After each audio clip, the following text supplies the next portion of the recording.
नमस्कार, बहुत स्वागत है आपका। आपके साथ मैं हूं जैस्मिन शर्मा और आज हर तरफ आजादी का जश्न मनाया जा रहा है। आज देश 77वां स्वतंत्रता दिवस मना रहा है। प्रधानमंत्री नरेंद्र मोदी ने लाल किले की प्राचीर से 10वीं बार तिरंगा फहराया। पीएम मोदी ने राष्ट्र को संबोधित किया। इससे पहले पीएम मोदी ने राजघाट पर महात्मा गांधी को श्रद्धांजलि दी। पीएम मोदी ने ट्वीट कर देशवासियों को स्वतंत्रता दिवस पर बधाई दी। लाल किले से पीएम ने कहा कि अवसरों की कमी नहीं है, आप जितने अवसर चाहेंगे देश उतने अवसर देने में समर्थ है। पीएम मोदी ने कहा 2000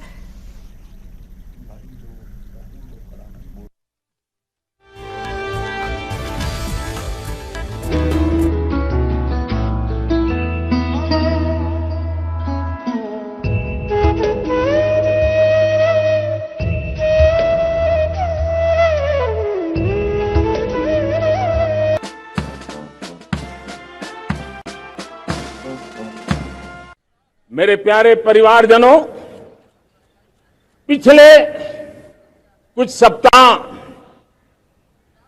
नॉर्थ ईस्ट में, विशेषकर मणिपुर में और हिंदुस्तान के भी अन्य कुछ भागों में, लेकिन विशेषकर मणिपुर में जो हिंसा का दौर चला, कई लोगों को अपना जीवन खोना पड़ा, मां बेटियों के सम्मान के साथ खिलवाड़ हुआ। लेकिन कुछ दिनों से लगातार शांति की खबरें आ रही हैं। देश मणिपुर के लोगों के साथ है। देश मणिपुर के लोगों को पिछले कुछ दिनों से जो शांति बनाए रखी है, उस शांति के पर्व को आगे बढ़ाए और शांति से ही समाधान का रास्ता निकलेगा। और राज्य और केंद्र सरकार मिलकर के उन समस्याओं के समाधान के लिए भरपूर प्रयास कर रही है, करती है। हम उसके लिए भी आने वाले कुछ सालों के लिए एक योजना लेकर के आ रहे हैं, और जिसमें ऐसे मेरे परिवारजन जो शहरों में अपना घर, शहरों में रहते हैं लेकिन किराए के मकान पे रहते हैं, झुग्गी झोपड़ी में रहते हैं, चाल में रहते हैं, अनऑथोराइज कॉलोनीज में रहते हैं, ऐसे मेरे परिवारजन अगर अपना मकान बनाना चाहते हैं तो बैंक से जो लोन मिलेगा उसके ब्याज के अंदर राहत देकर के लाखों रुपयों की मदद करने का हमने निर्णय किया है। मुद्रा योजना 20 लाख करोड़ रुपए, उससे भी ज्यादा मेरे देश के नौजवानों को स्वरोजगार के लिए, अपने व्यवसाय के लिए, अपने कारोबार के लिए दिए हैं। 8 करोड़ लोगों ने नया कारोबार शुरू किया है, और 8 करोड़ लोगों ने कारोबार शुरू किया है तो नहीं, हर कारोबारी ने एक या दो लोगों को रोजगार दिया है। 8 से 10 करोड़ नए लोगों को रोजगार देने का सामर्थ्य ये मुद्रा योजना से लाभ लेने वाले 8 करोड़ नागरिक को करा। आए दिन हम लोग सुना करते थे, यहां बम धमाका हुआ, वहां बम धमाका हुआ, हर जगह पे लिखा हुआ रहता था कि इस बैग को मत छूना, अनाउंसमेंट होते रहते थे। आज देश सुरक्षा की अनुभूति कर रहा है, और जब सुरक्षा होती है, शांति होती है, तो प्रगति के नए अरमान हम पूरे कर सकते हैं। उसके लिए सीरियल बम धमाके का जमाना बीती हुई बात हो गई है। निर्दोषों के जो मौत होते थे बीते हुए कल की बात हो गई है। आज देश में आतंकी हमलों में भारी कमी आई है। नक्सल प्रभावित क्षेत्रों में भी बहुत बड़ा बदलाव आया है, बहुत बड़ा परिवर्तन का एक वातावरण बना है। कुछ विकृतियां पिछले 75 साल में ऐसे बढ़ कर गई है, हमारी समाज व्यवस्था का ऐसा हिस्सा बन गई है कि कभी कभी तो हम आंख भी बंद कर देते हैं। अब आंख बंद करने का समय नहीं है। अगर सपनों को सिद्ध करना है, संकल्प को पार करना है, तो हमें ये आंख मिचौली बंद करके, आंख में आंख मिला करके 3 बुराइयों से लड़ना बहुत समय की मांग है। हमारे देश की सारी समस्याओं की जड़ में भ्रष्टाचार में दिमक की तरह देश की सारी व्यवस्थाओं को, देश के सामर्थ्य को पूरी तरह नोच लिया।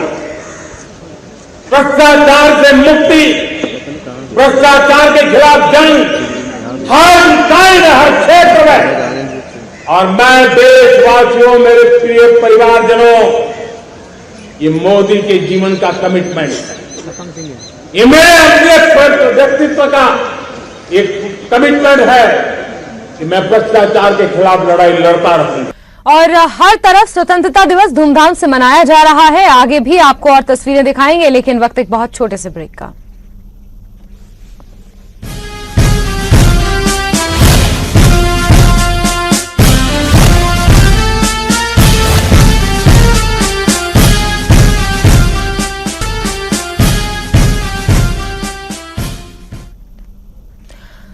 ब्रेक के बाद एक बार फिर से आपका स्वागत है। स्वतंत्रता दिवस के मौके पर श्रीनगर के बख्शी स्टेडियम में समारोह का आयोजन किया गया। उपराज्यपाल मनोज सिन्हा ने झंडा फहराया। इस कार्यक्रम में बड़ी संख्या में लोग शामिल हुए। इस मौके पर एलजी मनोज सिन्हा ने संबोधित भी किया। अंतर्राष्ट्रीय कार्यक्रम में जम्मू कश्मीर के एक एक नागरिक की भागीदारी इस बात का सबूत है कि आज जम्मू कश्मीर के नागरिकों के पैरों में जंजीर नहीं, बल्कि नई मंजिल पाने की ऊर्जा है। पड़ोसी मुल्क के तमाम हथकंडों, उनके षड्यंत्रों के बावजूद 27 देशों के प्रतिनिधियों की मौजूदगी ने पूरे विश्व को एक नया संदेश दिया है। इंटरनेशनल कम्युनिटी ने पहली बार प्रत्यक्ष रूप से जम्मू कश्मीर की शांति, समृद्धि और स्थिरता तथा नागरिकों की आकांक्षाओं को महसूस किया है। इस आयोजन से न केवल देश की प्रतिष्ठा बढ़ी है, बल्कि जम्मू कश्मीर को भी वैश्विक स्तर पर एक नई पहचान मिली है, मान और सम्मान मिला है। G20 टूरिज्म वर्किंग ग्रुप की मीटिंग में न केवल राजनीतिक संबंधों को मजबूत किया है, बल्कि जम्मू कश्मीर की टूरिज्म की क्षमता को शिखर पर ले जाने के लिए वैश्विक साझेदारी के नए रास्ते भी खोले हैं। मुझे आपको बताते हुए खुशी हो रही है कि G20 समिट के बाद कश्मीर घाटी में विदेशी पर्यटकों की संख्या में पिछले वर्ष के मुकाबले 59% की वृद्धि हुई है। इस साल जुलाई तक जम्मू कश्मीर में 1,27 लाख पर्यटक आ चुके हैं, जो टूरिज्म सेक्टर के इतिहास में एक नया रिकॉर्ड है। इस साल की ऐतिहासिक उपलब्धियों में श्री अमरनाथ जी की यात्रा भी शामिल है। लंबे समय तक चलने वाली यात्रा मैं समझता हूं कि देश भर के लोगों को एक सुखद अनुभूति दे रही है। शांति और स्थिरता के माहौल में देश ही नहीं, बल्कि विदेशी भक्तों को भी इस बार आकर्षित किया है। 34 साल बाद सिया समुदाय के भाइयों को मुहर्रम पर्व पर हजरत इमाम हुसैन के त्याग और बलिदान को पारंपरिक तरीके से पारंपरिक मार्ग पर आयोजित कर श्रद्धांजलि देने का अवसर मिला। ये हम सब के लिए खुशी की बात है। भाई 3 वर्ष विकास तथा सभी नागरिकों के ईज ऑफ लिविंग को ध्यान में रखते हुए नीतियां निर्मित की जा रही हैं और उनका क्रियान्वयन भी किया जा रहा है। जम्मू कश्मीर की अर्थव्यवस्था में भी नई रफ्तार आई है और विस्तार भी आया है। पिछले वित्तीय वर्ष 2022-23 के दौरान जीएसटी संग्रह लगभग 7300 करोड़ रुपए था। पिछले तिमाही में एसजीएसटी कैश कलेक्शन में उल्लेखनीय 35% की वृद्धि दर्ज की गई है। चालू वित्त वर्ष के दौरान स्टाम्प शुल्क के संग्रह में लगभग 11% की वृद्धि दर्ज हुई है। नई जम्मू कश्मीर उत्पाद शुल्क नीति 2023-24 के अंतर्गत 66.23% की वृद्धि दर्ज करते हुए 767.89 करोड़ रुपए का रेवेन्यू अर्जित किया गया है। भाइयों और बहनों, अखंड श्रम से बड़ी कोई पूजा नहीं है। पिछले 3 वर्षों में हम सब ने पूरी कर्मठता से दशकों से रुके हुए प्रोजेक्ट्स को नई गति दी है। प्रधानमंत्री डेवलपमेंट प्रोग्राम के तहत 53 में से 32 परियोजनाएं पूरी कर ली गई हैं। शेष 21 परियोजनाओं में से 13 परियोजनाएं भी इस वित्तीय वर्ष में पूर्ण कर ली जाएंगी। 1.5 लाख करोड़ रुपए से ज्यादा के इंफ्रास्ट्रक्चर प्रोजेक्ट के काम आज जम्मू कश्मीर में चल रहे हैं और जम्मू कश्मीर के भाग्य की लकीरें इससे खींची जा रही हैं। कठुआ जिले में भी स्वतंत्रता दिवस धूमधाम से मनाया गया। हीरानगर के सीमावर्ती इलाके में स्थित मदरसे पर सेना की ओर से तिरंगा फहराया गया। ध्वजारोहण समारोह में सभी धर्मों के लोग मौजूद थे। हमें इतनी खुशी हो रही है कि शायद ईद की भी तो बहुत बड़ी खुशी होती है, क्योंकि 30 रोजे रखने के बाद और फिर बड़ी जब ईद होती है तो उस दिन हमारे पैगम्बर साहब सल्लल्लाहु हज़रत इब्राहीम अलैहिस्सलाम ने अपने बच्चे को अल्लाह की राह में कुर्बान किया। और आज के दिन एक की कुर्बानी नहीं लगी, बल्कि हमारे हर देश के हर नागरिक की, हर इंसान की, हर एक ने अपनी देश के लिए अपनी बच्चों की, अपनी औलाद की, अपनी जानी माली कुर्बानी पेश की। और ये देश हमें ऐसे नहीं मिला, इस देश के लिए हमारे बुजुर्गों ने अपनी जानों को कुर्बान किया। मौलाना आज़ाद, डॉक्टर अब्दुल कलाम, महात्मा गांधी जैसे बुजुर्गों ने हमारे देश को आज़ाद करवाया। उस दिन किसी एक का नाम नहीं था कि किसी एक ने आज़ाद करवाया। यह हम सब हिंदुस्तान हम सब का है, चाहे मुस्लिम है, चाहे सिख है, चाहे ईसाई हैं, हम सब का है। और आज बहुत हमें खुशी हो रही है। हम रब की बारगाह में प्रार्थना करते हैं कि ये बार बार ये हमारी ज़िंदगी में ये दिन आता रहे। और हम रब से प्रार्थना करते हैं कि हमारी आने वाली जो नस्लें हैं वो भी हमारे इन बुजुर्गों की कुर्बानियों को याद रखें और ये जश्न बार बार मनाते रहे। जो हमारे देश की तरफ आंख उठा के देखेगा, देखना तो दूर की बात, कभी सोचेगा ना, उसका दिमाग निकाल के हम बाहर रख देंगे। जो हमारे देश की तरफ जरा भी सांस भी कभी लेगा, वो सोचेगा ही घर में बैठे हम उसे माफ करने वाले नहीं हैं। यहाँ पर जो है हिंदू, मुस्लिम, सिख, ईसाई सारे जो हैं सब पहुँचे यहाँ पर। मैं तमाम लोगों का जो है तहे दिल से शुक्रिया अदा करता हूँ। इसीलिए अल्लामा इकबाल ने बहुत ही प्यारा शेर कहा था कि सारे जहाँ से अच्छा हिंदुस्तान हमारा, हम हैं बुलबुले इसके, ये है गुलिस्तान हमारा। क्योंकि ये बहुत ही प्यारा हिंदुस्तान है, इसलिए हिंदुस्तान कल भी जिंदा था, आज भी जिंदा है, सुबह क़यामत तक जिंदा रहे। खराब मौसम के बावजूद पर्यटन स्थल गुलमर्ग की खूबसूरत ऊंची पहाड़ियों के बीचों बीच सेना द्वारा स्वतंत्रता दिवस समारोह बड़े ही उत्साह के साथ मनाया गया। गुलमर्ग में यूटी का सबसे ऊंचा राष्ट्रीय ध्वज फहराया गया। सेना की 18 राष्ट्रीय राइफल्स के कमांडिंग ऑफिसर कर्नल विनीत दलाल ने ध्वज फहराया और परेड की सलामी ली। इस मौके पर सेना के अन्य अधिकारी भी मौजूद रहे। समारोह में बड़ी संख्या में सेना के जवान, पुलिस और आम लोग शामिल हुए।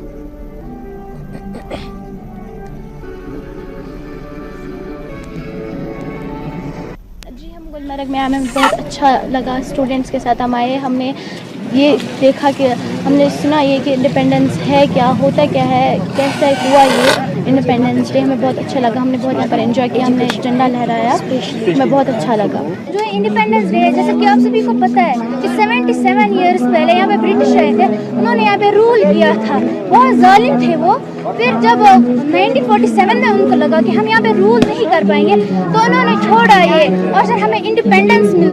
आज सर यहाँ पे आए हम गुलमर्ग में, हमने यहाँ पे झंडा लहराया, देखा कि इंडिपेंडेंस डे क्या होता है, इंडिपेंडेंस डे कैसे मनाया जाता है। सयाहती मकाम गुलमर्ग में भी आज यौम आज़ादी की 77वीं तकरीब मुनक़द हुई है। बड़े ही जोश व खरोश के साथ यहाँ पे तकरीब मुनक़द की गई है और ये फ़ौज की जानिब से मुनक़द की गई। और यहाँ पे यानी 100 फुट जो ऊंचा कौमी परचम है उसको लहराया गया है। और ये मेरे पीछे आप ये देख सकते हैं कि यहाँ पे ये तकरीब हुई है और यहाँ पे ये जो ऊंचा फ्लैग जो है और 100 फुट ऊंचा जो परचम है उसको लहराया गया है। और यहाँ फ़ौज की जानिब से और 18 RR की जानिब से, और इसके साथ साथ यहाँ पे स्कूली बच्चे हैं, मुकामी लोग हैं, जम्मू कश्मीर पुलिस के जो एहलकार है वो ये तकरीब में शामिल रहे हैं। और काफ़ी जोश और जज्बे के साथ जो हमारे स्कूलों के बच्चे हैं उन्होंने यहाँ पे इसमें शिरकत की है। और मुकामी लोग और साथ साथ पुलिस के जवान, फ़ौज के जवान, और काफ़ी अगरचे गुलमर्ग के अंदर यहाँ पे सर्दी भी है और धुंध भी है, और उस सर्दी के बावजूद यहाँ पे काफ़ी जोश और जज्बे के साथ इस तकरीब को, इस यौम आज़ादी की तकरीब को मनाया गया है। और इसके साथ अगर हम टूरिस्ट स्पॉट की बात करें, क्योंकि गुलमर्ग यानी दुनिया भर में सयाहती एतबार से काफ़ी मशहूर है। और यहाँ हमने देखा है मुख्तलिफ़ स्टेट से जो टूरिस्ट्स यहाँ पे आए थे, जो सिर्फ घूमने के लिए आए, आज उन्होंने खुशी का इजहार किया है कि जब उन्होंने यहाँ पे ये यौम आज़ादी की तकरीब देखी है और उन्होंने बाज़ाब्ता तौर पर हिस्सा लिया है। और काफ़ी सयाह भी इस तकरीब में शामिल हैं और बड़े जोश और जज्बे के साथ उन्होंने इसमें शमूलियत हासिल की और उन्होंने खुशी जाहिर की है कि आज इस बड़े त्यौहार पर यहाँ वो गुलमर्ग में मौजूद है। और जो गुलमर्ग जो कश्मीर का ताज है और जो हिंदुस्तान का ताज कश्मीर है, उस कश्मीर के ताज के इस गुलमर्ग के हिस्से में वो इस वक्त यौम आज़ादी की तकरीब जो है उन्होंने इसमें हिस्सा लिया है और काफ़ी खुशी का इजहार किया है। और आज बच्चों ने भी यहाँ पे बढ़ चढ़ कर हिस्सा लिया है और यहाँ खुशी का इजहार किया है। न्यूज़ 18 जम्मू कश्मीर के लिए मैं गुलमर्ग से मुनीर हुसैन। आज जब पूरा देश स्वतंत्रता दिवस मना रहा है तो जम्मू की पहली महिला साइकिल समूह बीएसएफ जवानों के साथ स्वतंत्रता दिवस मनाने के लिए जम्मू के आरएसपुरा स्थित सुचेतगढ़ सीमा पर भारत पाक अंतर्राष्ट्रीय सीमा पर पहुंची।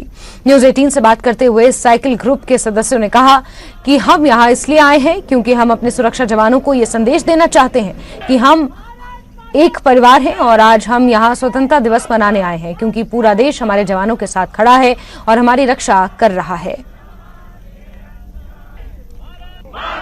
अभी मैं इंडो पाक इंटरनेशनल बॉर्डर पे मौजूद हूँ। सुचेतगढ़ का ये इलाका है और आज जो इंडिपेंडेंस डे का सेलिब्रेशन है उसमें बीएसएफ के साथ जो यहाँ लोकल लोग हैं उन्होंने भी यहाँ पे उनके साथ हिस्सा लिया है और क्या कुछ इनका कहना है इसे जानेंगे। आज इंडिपेंडेंस डे है और आप सब लोग यहाँ बॉर्डर पे पहुंचे हैं और एक साइकिल रैली निकाली। क्या मैसेज आप देना चाहते हैं देश को, सोसाइटी को? पहले तो जय हिंद, जय भारत। सबको मैं इंडिपेंडेंस डे की मुबारकबाद देना चाहूंगी। हमारा group women do ride JNK का पहला विमेन साइकिलिंग ग्रुप है। हमने एक इनिशिएटिव मोदी जी के हर घर तिरंगा को आगे बढ़ाते हुए हर साइकिल पर तिरंगा इनिशिएट किया और हमें बड़ी खुशी है ये बताते हुए कि जम्मू के 60 से ज्यादा साइकिलिस्ट हमारे साथ आज यहाँ पे आए हैं। यहाँ बीएसएफ जवानों के साथ आकर जो है सेलिब्रेशन में हिस्सा लेना, ये कितना अहम आपके लिए? ये बहुत ही प्राउड मूवमेंट है हमारे लिए और आज हम सारे मिलके जो है भारत की स्वतंत्रता दिन को सेलिब्रेट कर रहे हैं। ये दिन तो आज हमारे लिए बहुत अहम है। आज हमारे ग्रुप ने, वैसे तो अक्सर हम वुमेन्स डू राइड अकेले राइड करते हैं, पर आज इस राइड में बच्चे हैं, मेल्स फीमेल्स सबने मिलके राइड किए। जब लोकल लोग आते हैं कितना आपको लगता है कि लोगों को भी बढ़ चढ़कर इनके साथ आना चाहिए, हर सेलिब्रेट करना चाहिए हर फेस्टिवल को? जी आपने बिल्कुल सही कहा कि ये भी अपनी फैमिली को मिस तो करते होंगे और जैसे हम आए हैं आज, वुमेन्स की हमारी टीम आई है, हमारे साथ बच्चे भी आए हैं, मेल्स भी आए हैं और हम बड़े जोशो उल्लास से आए हैं। इनको देख के हमें और जोश मिल जाता है। तो मैं भी कहीं ना कहीं जो वो मिस करते होंगे हमारे आने से, थोड़ा सा हो सकता है कि वो चीज कमी पूरी होती हो, पूरी तरह तो नहीं हम कह सकते, पर फिर भी एक फैमिली वाला एनवायरनमेंट बनता है। थोड़ा वो भी उनमें जो एक मतलब सेल्फ कॉन्फिडेंस बढ़ता है कि आम पब्लिक भी उनके साथ खड़े हैं। हम एक मैसेज दे सकते हैं कि कोई भारतवासी अलग नहीं है, हम सब एक परिवार हैं और स्वतंत्रता दिवस से बेहतर मौके और क्या होते हैं। We are one India, we are one nation and we are one family. जय हिंद। तो आप देख सकते हैं कि यही मौके होते हैं जब देश ये जज्बा में एक पैदा होता है और जवानों के साथ जो है वो आके खड़े होते हैं और उनको एक मैसेज देते हैं कि चाहे कोई भी स्थिति है, देश उनके साथ है। देश जानता है कि वो चैन से तभी सोते हैं जब हमारे बीएसएफ के जवान, सेना के जवान रात दिन जागते हैं उनके लिए, उनकी सुरक्षा के लिए। कैमरामैन आशु के साथ राजेंद्र वैद, सुचेतगढ़, ऑक्ट्रॉय पोस्ट। लाल चौक के ऐतिहासिक घंटाघर पर तिरंगा फहराया गया। इस अवसर पर बड़ी संख्या सिविल सोसाइटी के लोग और स्कूली छात्र छात्राएं एवं स्थानीय लोग भी उपस्थित रहे।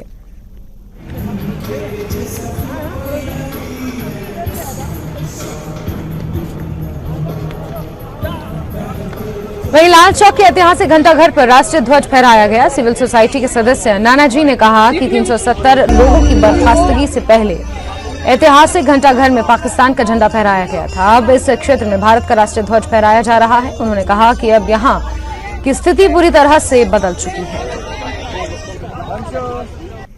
नाना जी, आप एक सिविल सोसाइटी के मेंबर हैं, आप हर साल यहाँ पे आके तिरंगा लहराते हैं, तो क्या सोचे इसके पीछे? आज बहुत अच्छा खुश महसूस हुआ है।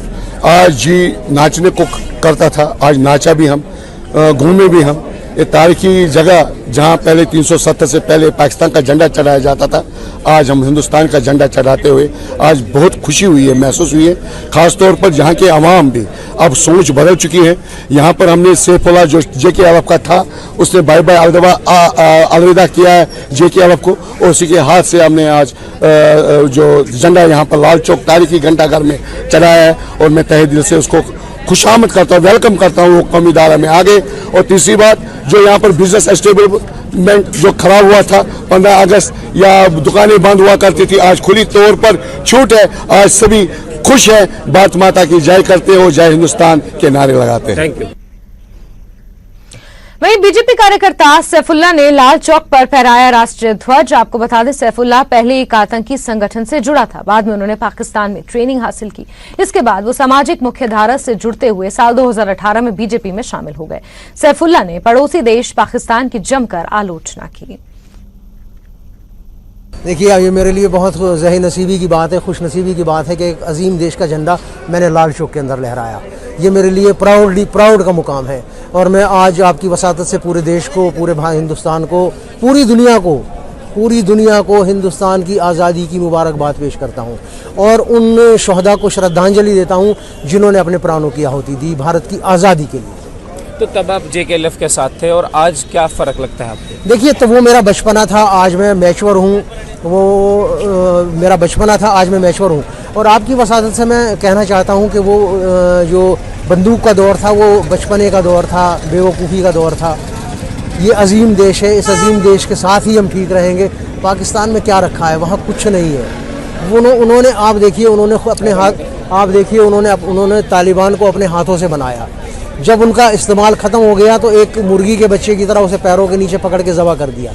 तो हम अपने उन देशवासियों से, उन कश्मीरी नौजवानों से ये कहना चाहते हैं जिनके हाथ के अंदर बंदूक है कि बंदूक का रास्ता ठीक नहीं है। इस बंदूक को तर्क कीजिए और अमन और इंसानियत की तरफ। Thank you so much. Thank you. और इसी के साथ बुलेटिन में फिलहाल के लिए बस इतना ही। नमस्कार।